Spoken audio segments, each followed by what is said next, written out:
उत्पत्ति 39 उसकी 2 से 4 आयत को पढ़ेंगे। यूसुफ अपने मिस्री स्वामी के घर में रहता था और यहोवा उसके संग था, इसलिए वह भाग्यवान पुरुष हो गया। यूसुफ के स्वामी ने देखा कि यहोवा उसके संग रहता है और जो काम वह करता है यहोवा उसके हाथ से सफल कर देता है। उसके अनुग्रह की दृष्टि उस पर हुई और वह सेवा टहल करने के लिए नियुक्त किया गया और उसके घर का अधिकारी बनके उसने सब कुछ अपने उसके हाथ में सौंप दिया। जब वो जेल में चला गया तो उत्पत्ति 39:21 में लिखा है, यहोवा यूसुफ के संग रहा, उस पर करुणा की और बंदी गृह के दरोगा के अनुग्रह की दृष्टि उस पर हुई। इसलिए बंदी गृह के दरोगा ने सब बंदियों को जो कारागार में यूसुफ के हाथ में सौंप दिया और जो जो काम वो वहां करते थे यूसुफ की आज्ञा से होता था। यूसुफ के वश में जो कुछ था उसमें से बंदी गृह के दरोगा को कोई वस्तु देखनी ना पड़ती थी, क्योंकि यहोवा यूसुफ के साथ था। सब बोलो आमीन। अब यहां पर सेम एग्जाम्पल है। उसके भाइयों ने उसे गड्ढे में फेंका, फिर उठाकर बेच दिया। पर बात यह नहीं, आपकी लाइफ में मुसीबत कितनी बड़ी, बात यह है कि आप परमेश्वर आपके संग है कि नहीं। प्रभु उसके संग था। जिस घर में वो नौकर के रूप में गया, उस घर का अधिकारी बनने में उसे सालों नहीं महीनों लगे सिर्फ। क्यों? यहोवा उसके संग था। इसका मतलब क्या है कि वो वचन के संग चल रहा है। अगर आप व्यभिचार में हैं, इसका मतलब यहोवा आपके संग नहीं है, क्योंकि आपने वचन को तोड़ा है। अगर आप चोरी करते हैं, इसका मतलब आप परमेश्वर के संग नहीं हैं। अगर आप मूर्ति पूजा में हैं, आप प्रभु के संग नहीं हैं। आपके बहुत सारे ईश्वर परमेश्वर हैं, आप यहोवा के संग नहीं हैं। यहोवा आपके संग तब तक है जब तक आप परमेश्वर के वचन को जानते और मानते हैं। तो क्या लिखा कि जो कुछ यूसुफ करता था यहोवा उसको सफल करता था। आप प्रचारक हैं, विश्वासी हैं, कुछ भी हैं, अगर आपकी लाइफ में फेलियर्स आ रहे हैं, आप गलत दिशा में हैं। क्योंकि अगर आप यहोवा आपके संग है, कुछ लोगों की आदत होती, वो सेवा नहीं करते, सिर्फ निंदा करते हैं, फलाने की, ढमकाने की, वो वचन की, वो वचन, उन्हें तर्क वितर्क करने का रोग हो गया है। अगर आप उनकी जिंदगियों को पर्सनली जाके देखेंगे तो अपनी लाइफ में हर पहलू में फेल हो चुके हैं। सब तरफ से, सेवकाई, घर बाहर, सेहत, फाइनेंस, हर तरफ से वो फेल है। क्यों? उन्हें लगता है यहोवा उनके संग है। अगर यहोवा उनके संग होता तो वचन कहता है जो कुछ यूसुफ करता था वो सफल होता था। आज मैं बहुत से बिजनेस कर सकता हूं और सफल होकर करोड़ों कमा सकता हूं, पर्सनल। मैं नहीं करता हूं क्योंकि मेरे पास समय नहीं है। मैं सेवा में अपने आप को दे चुका हूं पूरी तरह से। मैं काम भी वही करता हूं जिसमें मुझे टाइम ना देना पड़े। मैं अपना पूरा समय परमेश्वर को और प्रार्थना में और उपवास में दे सकूं। लेकिन अगर मैं कुछ करूंगा तो वो सफल होगा, क्योंकि परमेश्वर मेरे संग है, मुझे मालूम है। और जो कुछ मैंने किया है उसमें मैं सफल हुआ हूं, क्योंकि परमेश्वर मेरे संग है, मुझे मालूम है। प्रभु मेरे संग इसलिए है क्योंकि मैंने वचन को प्रैक्टिकली पूरा किया है। और वचन क्या कहता है? जब उस घर के मेन बंदे ने गलत फहमी से उसको जेल में डाल दिया, लिखा जेल में भी यहोवा उसके संग था। जेल जाकर दरोगा की दृष्टि उस पर हुई और जेल में भी यहोवा उसको प्रॉस्पर करने लगा और सारे कैदियों का उसको लीडर बना के सब कुछ दरोगा ने उसके हाथ में सौंप दिया। यह साबित करता है कि यहोवा उसके संग था। तो प्रॉब्लम यह नहीं है कि आपकी लाइफ में गरीबी है या आपकी लाइफ में संघर्ष है या आपकी लाइफ में किसी खास मसले के ऊपर आप तंग हैं। प्रॉब्लम यह है क्या यहोवा आपके संग है या नहीं। अगर तो वो आपके संग है, आप बड़ी से बड़ी मुसीबत को तोड़ के बाहर आ जाएंगे और आगे बढ़ेंगे। वो गरीबी का श्राप हो, बीमारी का श्राप हो, वो कुछ भी हो, क्या यहोवा आपके संग है या नहीं। वचन में लिखा है न्यायियों 2 उसकी 11 आयत पढ़ेंगे। यहोशू के मरने के बाद जब उनका कोई भी लीडर नहीं था, तो लिखा इजरायली वो करने लगे जो यहोवा की दृष्टि में बुरा है, और बाल नामक देवताओं की उपासना करने लगे। वे अपने पूर्वजों के परमेश्वर यहोवा को, जो उन्हें मिस्र से निकाल लाया था, त्याग कर प्राय देवताओं की उपासना करने लगे और उन्हें दंडवत किया और यहोवा को गुस्सा दिलाया। 14 आयत में लिखा है, इसलिए यहोवा का कोप इजराइलियों पर भड़का और उसने लुटेरों के हाथ में उन्हें कर दिया। लुटेरे उन्हें लूटने लगे, उन्हें चारों ओर के शत्रुओं के परमेश्वर ने उन्हें अधीन कर दिया। वे अपने शत्रुओं के सामने ठहर न सके। अब ध्यान से सुनना अगली आयत। मैं चाहता हूं मैं 1 2 3 करूं, आप इसे पूरी चर्च ऊंची आवाज में पढ़ो। 1 2 3।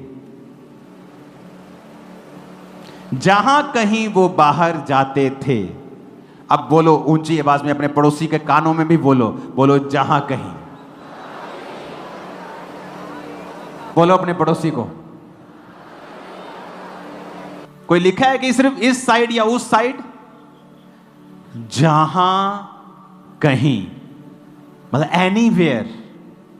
तुम्हारा दिल कर रहा है उठ के, चलो आज मैं अमेरिका चलता हूं, वहां पे काम बहुत है, डॉलर में कमाऊंगा। लिखा जहां कहीं वो बाहर जाते, यहोवा का हाथ उनकी बुराई करने में लगा रहता था।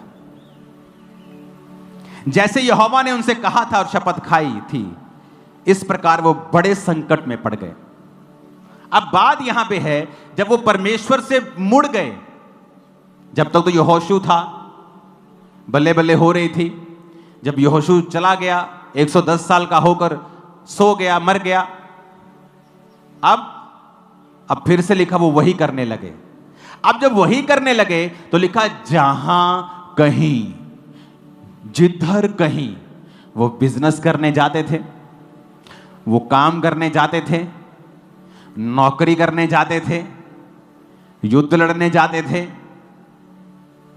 कमेटी डालते थे, वो मर जाती थी। कहता कुछ भी वो करते थे, यहोवा का हाथ उनकी बुराई करने में लगा रहता था। वो जहां कहीं चुन लें, इधर उधर कुछ चुन लें, उनका बुरा ही होता था। लोग बोलते हैं कई बार, मैं कुछ भी कर लूं मेरे साथ सही नहीं होता, मैं कुछ भी कर लूं मैं कभी फलवंत नहीं हुआ। कारण आप परमेश्वर से दूर हैं, ये है। लिखा परमेश्वर ने उन्हें शत्रुओं के अधीन कर दिया। फिर आप शैतान की अधीनगी में चले जाते हैं, शैतान के बंधनों के नीचे, डर के नीचे, बीमारियों के नीचे, कर्जे के नीचे, डिप्रेशन के नीचे। ये लिखा यहोवा का हाथ उनकी बुराई करने में लगा रहता था। और उधर नियोमी और रूत का केस देखो, जहां कहीं वो गई उस खेत की मालिक बन गई, दाऊद की परदादी बन गई, यीशु मसीह की रिश्तेदार बन गई। इससे बड़ी कोई स्टेटमेंट नहीं। जीसस की ब्लड लाइन में घुस गई, वो यीशु मसीह की रिश्तेदार बन गई। वो पता है, ब्लड की रिश्तेदार, ब्लड लाइन में चली गई, जीसस क्राइस्ट की ब्लड की रिश्तेदार बन गई वो, क्योंकि वो दाऊद के कुल से पैदा हुआ। जब आप प्रभु के साथ सही चलेंगे ना, वो आपके लिए एक बड़ा काम करेगा। और आपको ये भी बता दूं, वो सडनली से करेगा, एकदम से करेगा, अचानक करेगा। आंखें खुली रह जाएंगी, शैतान की भी, विरोधियों की भी, आपकी भी, कि खुदा ने आपके साथ क्या किया है और वो करने वाला है आपके साथ। आमीन खड़क के बजाओ एक बार, हालेलुया।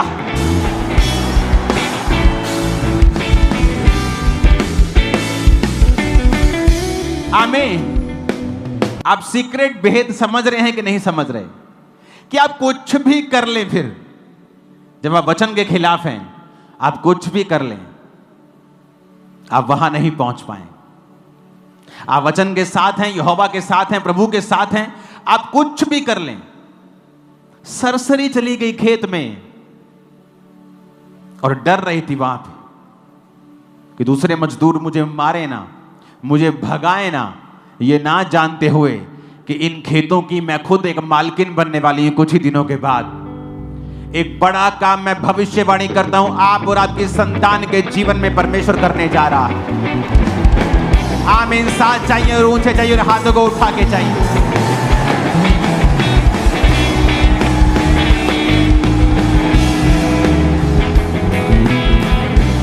हालेलुया। आपको मालूम नहीं होता जब आप प्रभु के साथ वफादार होते हैं ना, आपको नहीं पता किस दिन आपका नंबर आएगा और किस दिन एक ऐसी घटना होगी जो आपकी लाइफ को पूरी तरह से बदल देगी। वेट करें, यहोवा की बाट जोहते रहें, उस पर भरोसा रखें। उसने आपको छोड़ा नहीं है, उसकी पलकें नित्य आपको जांचती हैं। वो धर्मी को नित्य देखता है, उसकी पलकें नित्य आपको जांचती हैं। इस धरती पर इत्तेफाक से कुछ नहीं होता, सब कुछ कंट्रोल में खुदा के। उसे ये दिखाएं सिर्फ कि आप उसके साथ वफादार हैं, दैट्स इट। समाज का डर कुछ नहीं दे पाएगा। जिंदगी का डर एलीमेलेक नियोमी को था कि यहां रहेंगे तो मर जाएंगे।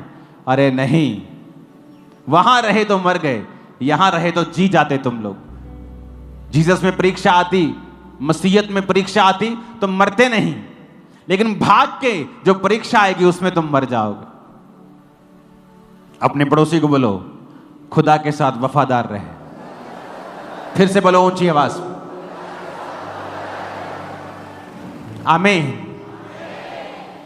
इमेजिन करो, लिखा है, फिर से पढ़ेंगे, जहां कहीं, वो पंजाबी में भी एक आयत आ रही, देखो, अते जिथे किते, देखो बाइबल में लिखा है, जिथे किते ओ बाहर निकले यहोवा दा हथ ओना उते बुरियाई दे लई सी।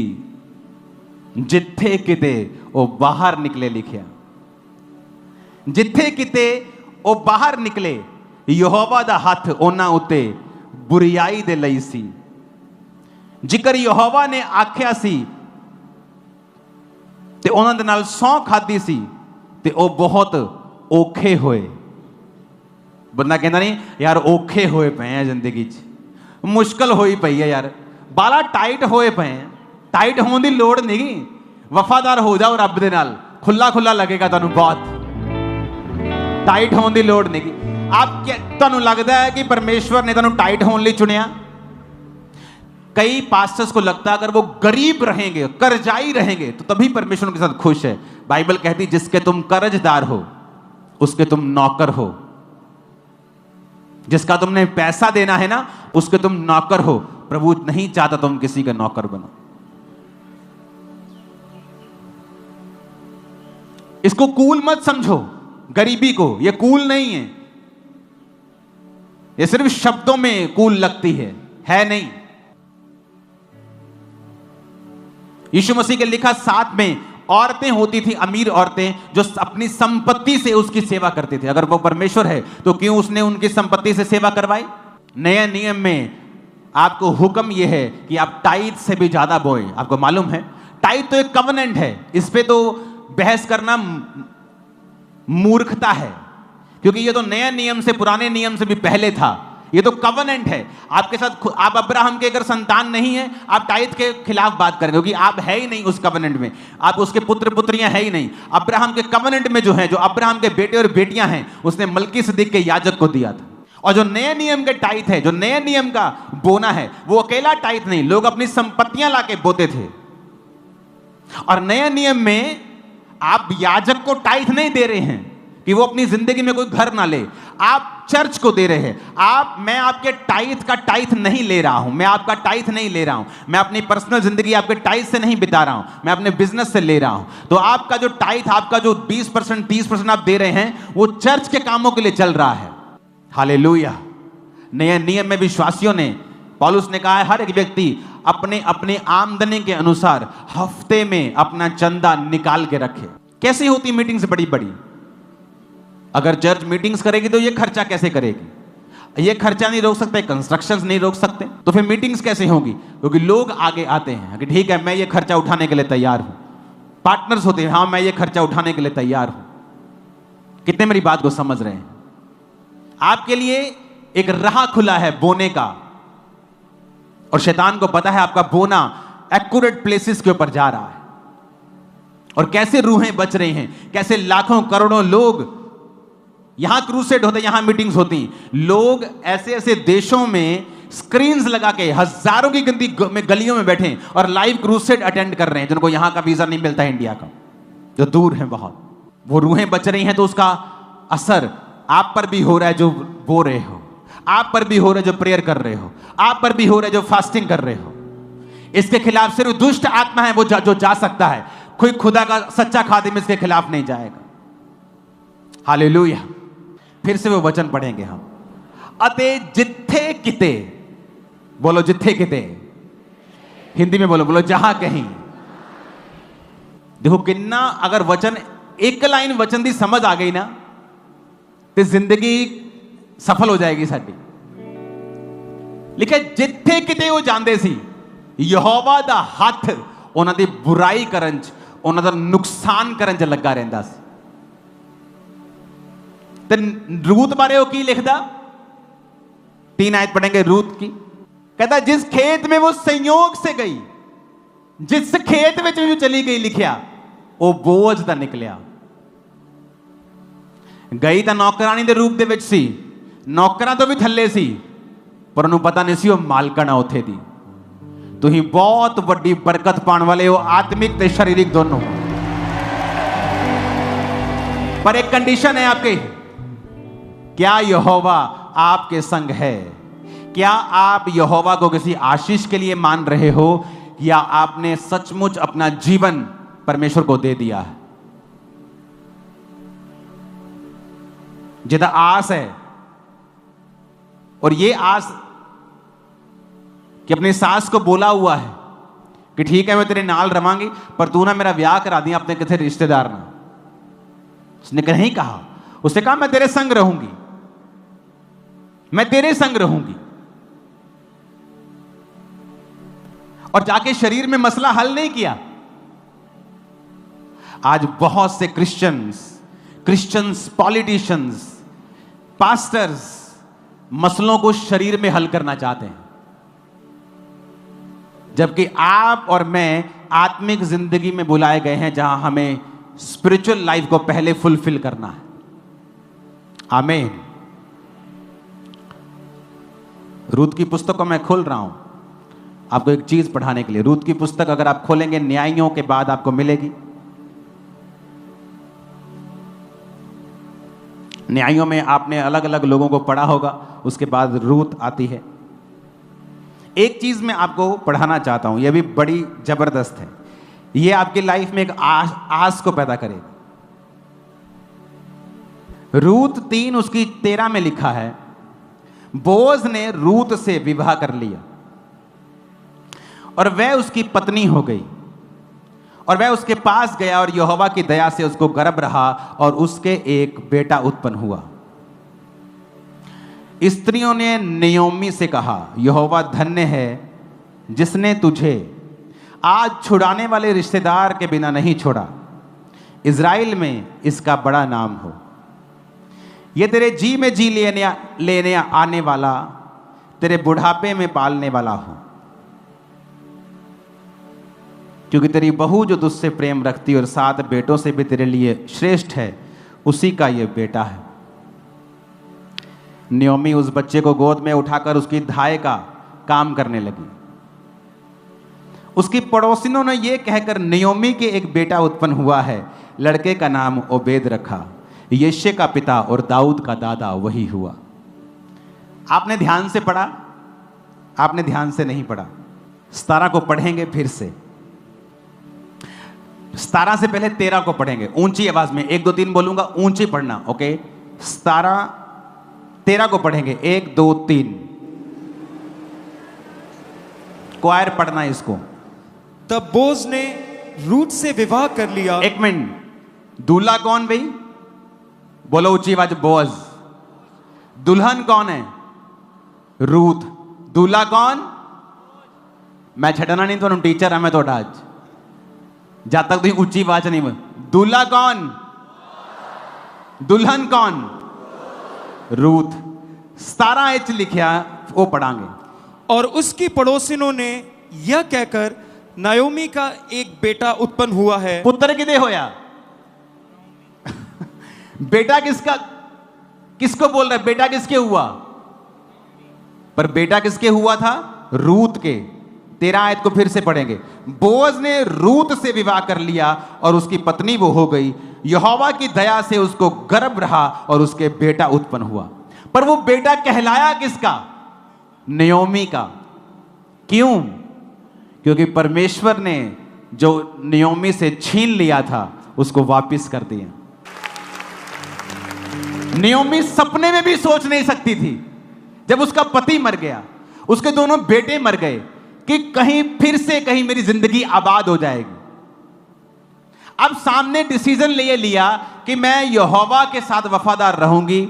अब जो हो गया हो गया, चलो अपनी जिंदगी बिताते हैं।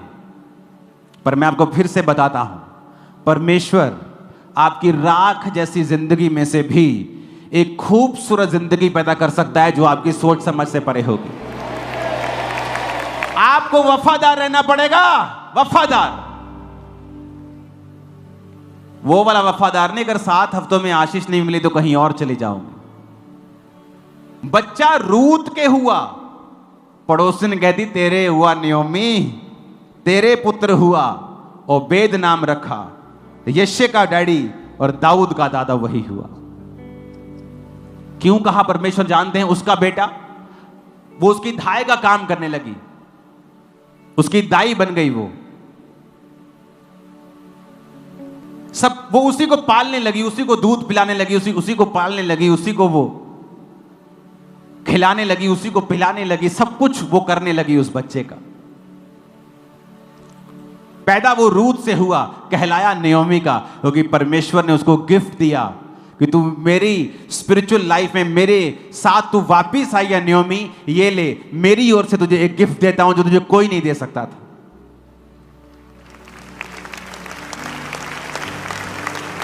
अब नयोमी का एक बेटे समान रिश्तेदार था, बोअज।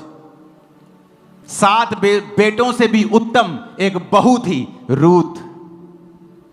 और एक ओबेद नाम का एक बच्चा भी था जो उसका कहलाया। परिवार हो गया कि नहीं पूरा? और कहां से पूरा हुआ? एक राख से। वो भी उसी की गलती की वजह से राख हुआ था। औरत नहीं कह सकती कि मेरे पति ने कर दिया। कि एलीमेलेक ने कहा, अगर एक औरत चाहे तो अपने हस्बैंड के डिसीजन को चेंज कर सकती है, अगर वो खुदा का बनाया हुआ डिसीजन नहीं है तो। पर नहीं किया उसने। संसारिक चीजों में बिजी, अपने बेटों में बिजी। पति कह रहे अच्छा कोई बात नहीं, गलत तो लग रहा है लेकिन क्या करें, और सब कुछ गवा के वापिस आई। तो परमेश्वर ने कहा अब तुम मेरे पास आई है, मैं तेरी जिंदगी को फिर से हरा भरा कर दूंगा। अब वो जहां गई, जिस खेत में, वो बोअज का निकला।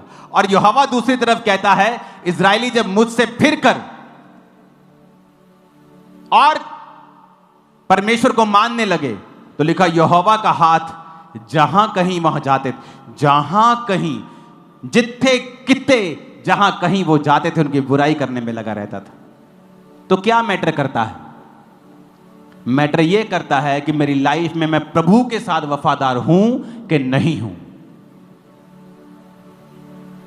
मैंने एक्सपीरियंस किया है, संपूर्ण पवित्रताई में चलना शुरू कर दो, संपूर्ण पवित्रताई में, कंप्लीट सिद्धता में, आप मैग्नेट बन जाओगे ब्लेसिंग के लिए। आप देखना क्या होता है, आप देखना क्या होता है, खिंची चली जाएंगी आशीषें और सब बरकतें, आत्मिक शारीरिक वो कैसी भी हो आपकी ओर। देखना क्या होता है, सडनली कुछ ऐसा होगा जो आपने डिजाइन नहीं किया होगा, सोचा नहीं होगा। मेरी लाइफ में हुआ है, सेवकाई में हुआ है। ऐसे लोग एंटर करेंगे जो आपका भार उठा लेंगे। बात वफादारी की है।